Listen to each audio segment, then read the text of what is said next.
Hello class 9th. Our today's topic is cell organelles.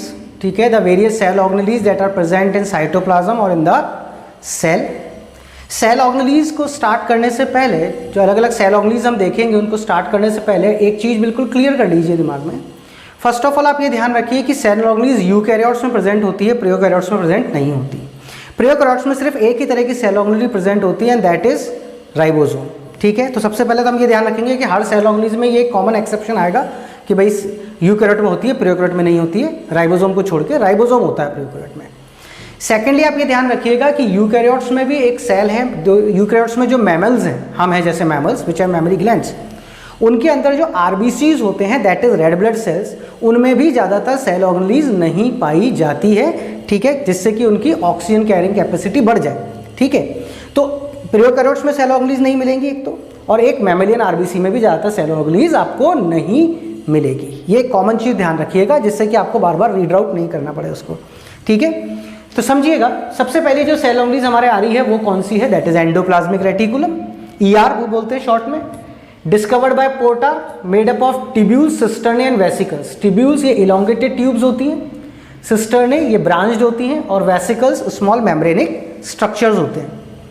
ठीक है, वही point present in all eukaryotes except mammalian RBC and embryonic cell. Prokaryote की तो बात करी नहीं क्योंकि प्रोकैरियोट में तो ऑब्वियस बात है एब्सेंट ही होंगे. ठीक है, तो सारे यूकैरियोट्स में होते हैं, प्रोकैरियोट्स में नहीं होते. और यूकैरियोट में भी किस में नहीं होते, एक मैमेलियन आरबीसी में और एक एम्ब्रियोनिक सेल्स में नहीं होते. जब एम्ब्रियो होता है मदर की बॉडी में उस समय नहीं होते. फंक्शन क्या है इनका, act as cell circulatory system inside the cell. Circulatory system का मतलब होता है ये वो सिस्टम होता है जिससे क्या है चीज़ें एक जगह से दूसरी जगह ले जाई जाती हैं. जो भी कहीं कुछ बन रहा है उसको ट्रांसपोर्ट करना है from one place to another, तो वो काम सर्कुलेटरी सिस्टम का होता है. तो सेल के अंदर जैसे हमारी बॉडी में सर्कुलेटरी सिस्टम कौन है, ब्लड है, जो हर चीज़ को लेके जाता है, फूड को, ऑक्सीजन को, कार्बन डाइऑक्साइड लाता है, वेस्ट लाता है. ठीक है, सेल के अंदर की बात हो रही है. तो सेल के अंदर अगर आप देखेंगे तो मोस्ट ऑफ द जगह पर एंडोप्लाज्मिक रेटिकुलम ऐसे न्यूक्लियस से स्टार्ट होते हुए सेल मेम्ब्रेन तक जाते हुए दिखेंगे आपको. ठीक है, ठीक है, ये जो इनके वो है सिस्टर्नेज, वो न्यूक्लियस से स्टार्ट होकर सेल मेम्ब्रेन तक जाते हुए दिखेंगे. ठीक है, तो अब इसमें क्या होता है कि जो भी चीज़ ट्रांसपोर्ट करनी है, ठीक है, to the various parts of cell, one part to other part, वो कौन कर देगा, एंडोप्लाज्मिक रेटिकुलम कर देगा. कौन कर देगा, एंडोप्लाज्मिक रेटिकुलम. जैसे सपोज कीजिए सेल मेम्ब्रेन की हमने बात करी थी, तो यू नो वेरी वेल कि सेल मेम्ब्रेन जो होती है it is made up of lipids, it is made up of proteins. ठीक है, तो उन प्रोटीन्स को पहुंचाना सेल मेम्ब्रेन तक बनाने के, ठीक है, सेल मेम्ब्रेन को क्रिएट करने के लिए, या कहीं रप्चर हो गई है तो उसको रिपेयर करने के लिए लिपिड्स या फैट्स को पहुंचाना, वो सब काम कौन कर लेगा, एंडोप्लाज्मिक रेटिकुलम. तो किसकी तरह काम करता है, act as cell circulatory system inside the cell. Second, act as cytoskeleton. Cyto मतलब सेल, स्केलेटन आप जानते हैं, जैसे हमारी बॉडी में स्केलेटन है made up of bones basically. ठीक है ना, तो अब वो क्या कर रहा है, हमारी बॉडी को शेप में रख रहा है. अगर स्केलेटन हटा दें हम तो पूरी बॉडी फोल्ड हो जाएगी आपकी. तो उसी तरीके से अगर आप यहाँ पर देखें कि कई सारे एंडोप्लाज्मिक रेटिकुलम इस तरीके से अरेंज्ड हैं, तो वो क्या कर रहे हैं, सेल के साइटोस्केलेटन की तरह काम कर रहे हैं. ठीक है, और उसको शेप मेंटेन करवा रहे हैं जिससे कि वो श्रिंक ना हो जाए या फैल ना जाए. ठीक है, तो उसका क्या कर रहे हैं, शेप को मेंटेन करवा रहे हैं. तो act as cytoskeleton and provide shape to cells, cell के शेप को मेंटेन करवाते हैं. ठीक है, अब जो एंडोप्लाज्मिक रेटिकुलम है सेल में, ये दो तरह के होते हैं. इनकी टाइप्स दो हैं, एक है एसईआर और एक है आरईआर. एसईआर का मतलब होता है स्मूथ एंडोप्लाज्मिक रेटिकुलम और आरईआर का रफ एंडोप्लाज्मिक रेटिकुलम. क्यों, अगर आप यहाँ पर इनके ट्यूब्यूल्स को देखें, ठीक है, तो इसमें क्या देखेंगे आप, इसके ट्यूब्यूल्स पर कुछ भी नहीं है.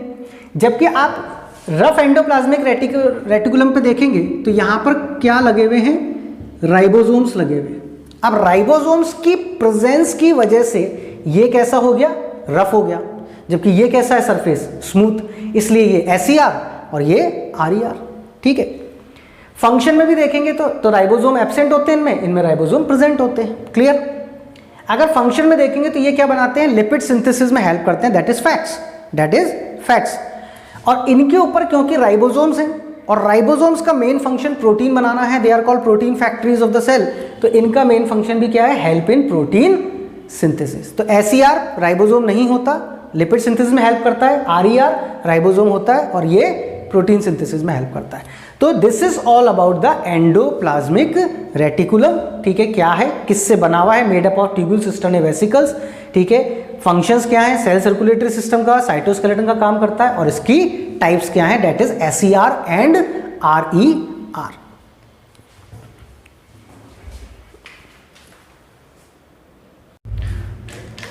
Now our next cell organelle is ribosome.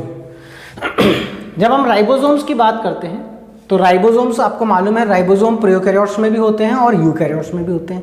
Ribosome is the only one cell organelle that is present in both prokaryotes as well as in eukaryotes। ठीक है, तो राइबोसोम was discovered by पैलेडे। किसने डिस्कवर किया इनको, पैलेडे ने।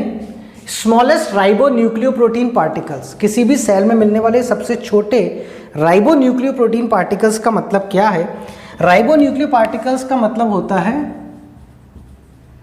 इनको राइबोन्यूक्लियोप्रोटीन पार्टिकल्स क्यों कहते हैं, made up of RNA and protein, क्योंकि ये किसके बने हुए हैं, RNA and protein. RNA ribo nucleic acid, जैसे DNA होता है डीऑक्सी राइबो न्यूक्लिक एसिड, ऐसे RNA होता है ribo nucleic acid. Found in both prokaryotes and eukaryotes, ये आपको मालूम ही है। ठीक है, और आपको ये भी पता है कि जो प्रोकैरियोट्स होते हैं, ठीक है, उनमें ये कौन से होते हैं, 70S होते हैं, और इसके अंदर कौन से होते हैं, 80S होते हैं। कौन से होते हैं, 80S। ठीक है, S यूनिट है। ठीक है, जो कौन सी चीज़ जो जिसके S ज़्यादा होगा वो नीचे रहेगी, जिसका S कम होगा वो ऊपर रहेगी। ठीक है, फंक्शन प्रोटीन सिंथेसिस, इनका मेन फंक्शन क्या है, ध्यान रखिए, प्रोटीन सिंथेसिस। क्योंकि इनका मेन फंक्शन प्रोटीन सिंथेसिस है, इसलिए also known as protein factories और इंजन ऑफ सेल्स। ठीक है, क्योंकि इनका फंक्शन प्रोटीन का सिंथेसिस है, और प्रोटीन एक बहुत इंपॉर्टेंट और ऑर्गेनिक मॉलिक्यूल है जो चाहिए किसी लिविंग ऑर्गेनिज्म को, इसलिए इनको also known as protein factories या फिर इंजन्स ऑफ सेल भी कहा जाता है। ठीक है, टाइप्स, इनके दो ही टाइप्स है, 70S और 80S। अब ये जो 70S और 80S होते हैं, ये खुद भी दो दो यूनिट से मिलकर बनते हैं। ठीक है, या मैथमेटिक समझिएगा, मैथमेटिकल एडिशन नहीं है। ठीक है, तो जो 70S है ये किसका बना हुआ होता है, made up of 50S plus 30S, और ये किसका बना होता है, 60S प्लस 40S। कंफ्यूज नहीं होना, अभी पहले मैं आपको बड़े आराम से समझते अपन क्या है। ठीक है, जैसे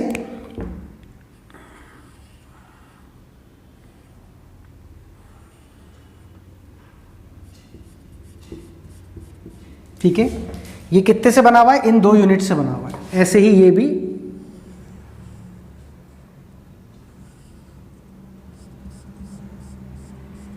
इन दो यूनिट से बना हुआ है।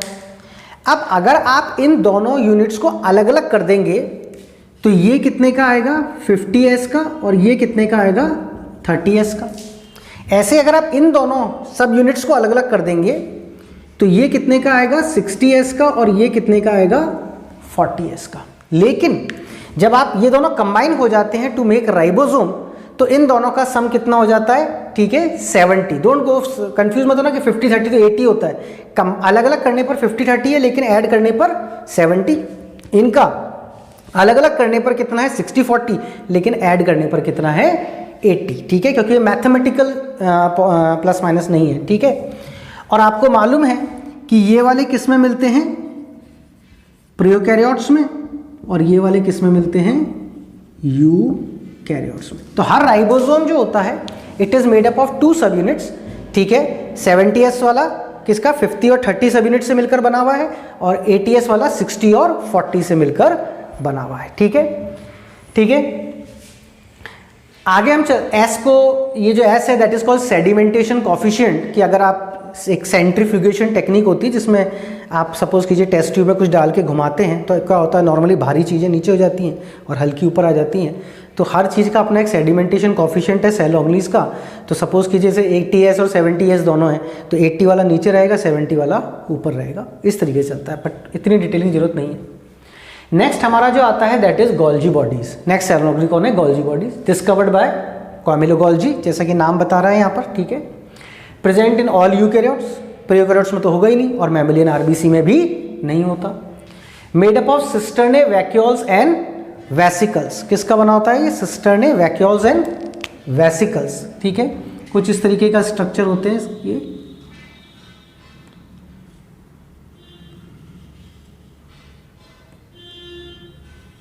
सिस्टर्ने, ठीक है। जो लार्जर स्ट्रक्चर्स हैं ये सिस्टर्ने कहलाते हैं, ठीक है। उसके बाद, ठीक है, वैक्यूल्स और वेसिकल्स में क्या डिफरेंस है कि जो वैक्यूल्स होते हैं वो कंपैरेटिवली थोड़े से साइज में बड़े होते हैं, ठीक है। और ऑन द अदर हैंड जो वेसिकल्स होते हैं वो कंपैरेटिवली कैसे होते हैं? थोड़े छोटे होते हैं, ठीक है।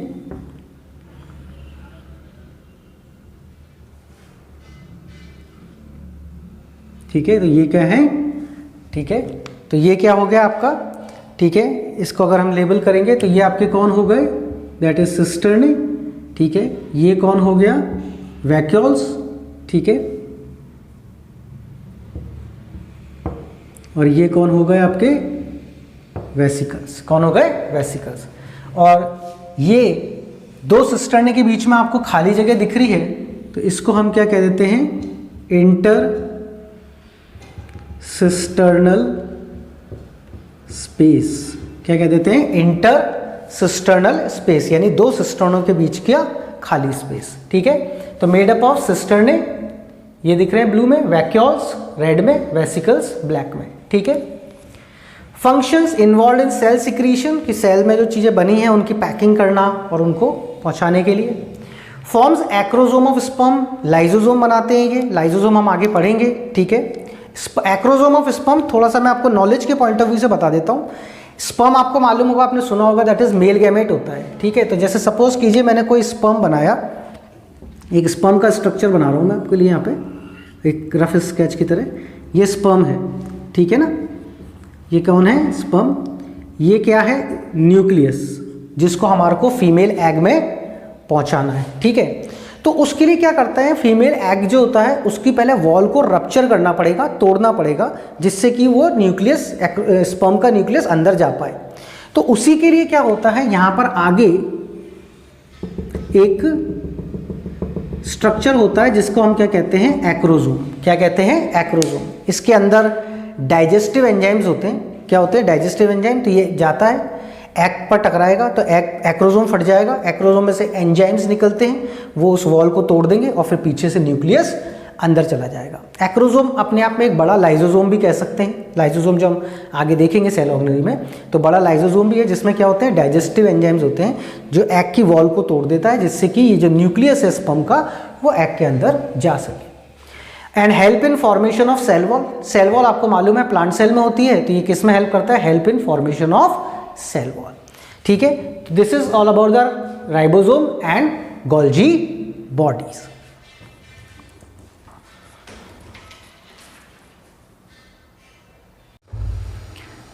Now our next cell organelle is mitochondria, ठीक है। One of the important cell organelle from the examination point of view.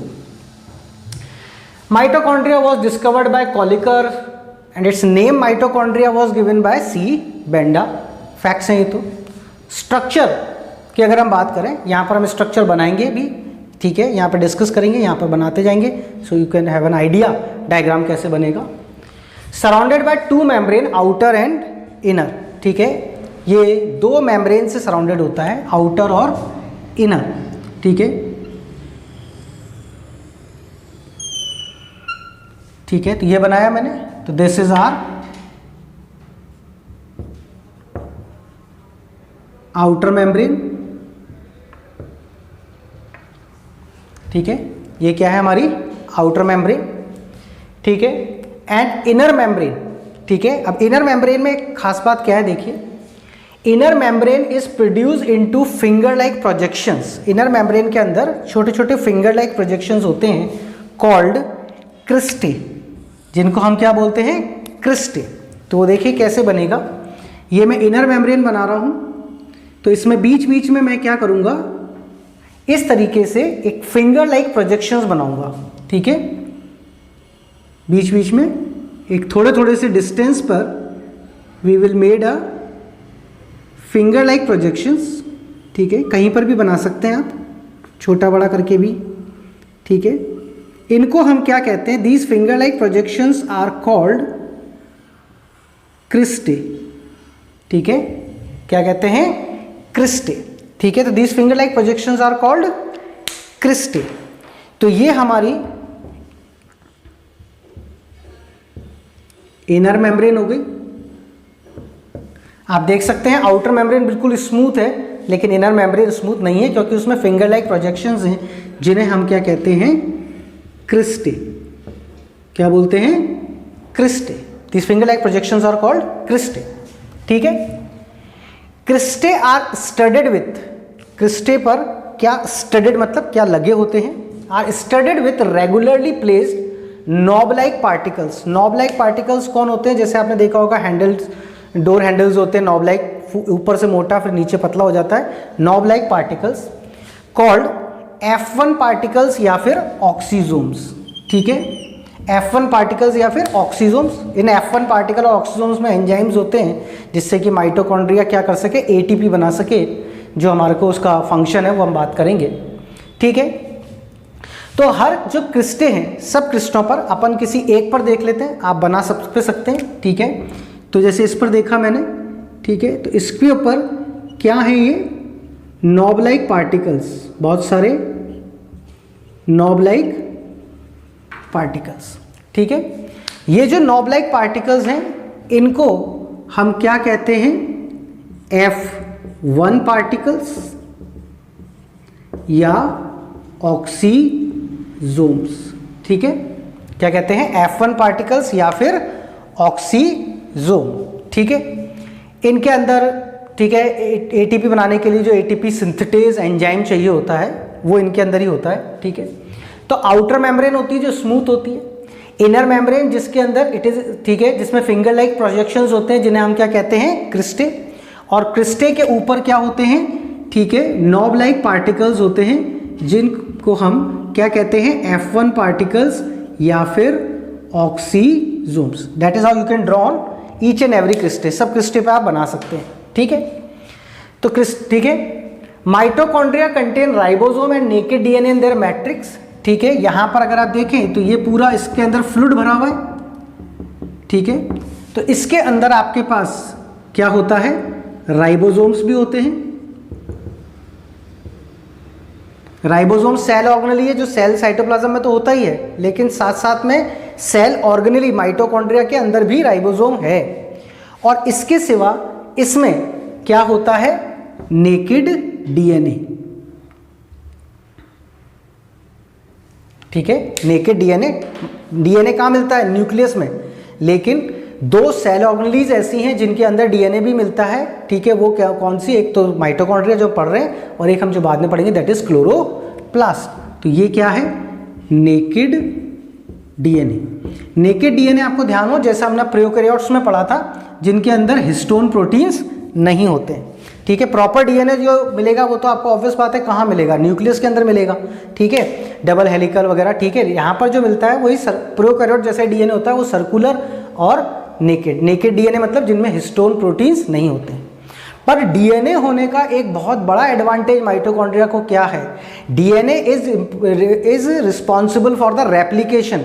तो माइटोकॉन्ड्रिया रेप्लिकेट कर सकता है, मतलब वो अपने ही जैसे और माइटोकॉन्ड्रियाज बना सकता है, ठीक है। तो mitochondria contain ribosome and naked DNA in their matrix. Matrix, ये जो पूरा फ्लूइड भरा हुआ है व्हाइट व्हाइट, ठीक है, अंदर आप देख रहे हैं, ठीक है, दिस इज कॉल्ड मैट्रिक्स। क्या बोलते हैं इसको हम, मैट्रिक्स। तो आउटर मेम्ब्रेन, इनर मेम्ब्रेन में फिंगर लाइक प्रोजेक्शंस, जिनको हम क्या कहते हैं, क्रिस्टे। क्रिस्टे के ऊपर नॉब लाइक पार्टिकल्स, जिनको हम क्या कहते हैं, F1 पार्टिकल्स या ऑक्सीजोम्स, ठीक है। और इसके सिवा ये क्या है, पूरा व्हाइट जो दिख रहा है आपको, वो मैट्रिक्स। और इस मैट्रिक्स में क्या है, राइबोसोम्स हैं और नेकेड डीएनए। फंक्शन क्या है, फंक्शन इसका बहुत इंपॉर्टेंट है, प्रोड्यूस एटीपी मॉलिक्यूल्स। क्या बनाता है ये, एटीपी मॉलिक्यूल्स। एटीपी मॉलिक्यूल्स जो हैं, ठीक है, इनको हम फुल फॉर्म क्या है? Adenosine try phosphate, adenosine triphosphate. जो भी हम खाना खाते हैं वो डाइजेस्ट होता है, ब्लड उसको सेल्स तक लेके जाता है, सेल्स में माइटोकॉन्ड्रिया, और माइटोकॉन्ड्रिया क्या करता है? रेस्पिरेशन करता है, ठीक है, जिससे उसमें से एनर्जी प्रोड्यूस होती है। क्या प्रोड्यूस होती है? एनर्जी। तो यही वो एनर्जी है जो हमारे रोजमर्रा की जो डेली लाइफ है उसमें काम आती है, और वो एनर्जी किस फॉर्म में प्रोड्यूस होती है? That is ATP. जो भी एनर्जी प्रोड्यूस होगी, जो भी एनर्जी हमारी बॉडी में खर्च होगी, वो सब किस फॉर्म में होती है? That is in the form of ATP. That is why ATP is called energy currency of cell.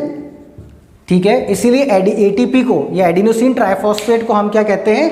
Energy currency of the cell, क्योंकि जो भी एनर्जी बननी है वो एटीपी के फॉर्म में, जो भी खर्च होनी है वो भी एटीपी के फॉर्म में।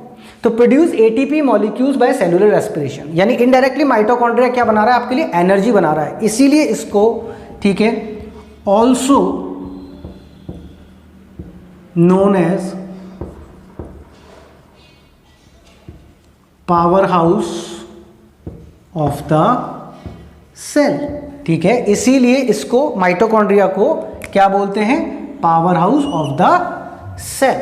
ठीक है, तो this is all about the mitochondria, its structures and functions. और वो क्या बनाता है? दैट इज एटीपी मॉलिक्यूल्स बनाता है, एडिनोसिन ट्राइफॉस्फेट, ध्यान रखिए फुल फॉर्म, और उसको हम क्या कहते हैं? Energy currency of the cell. ठीक है।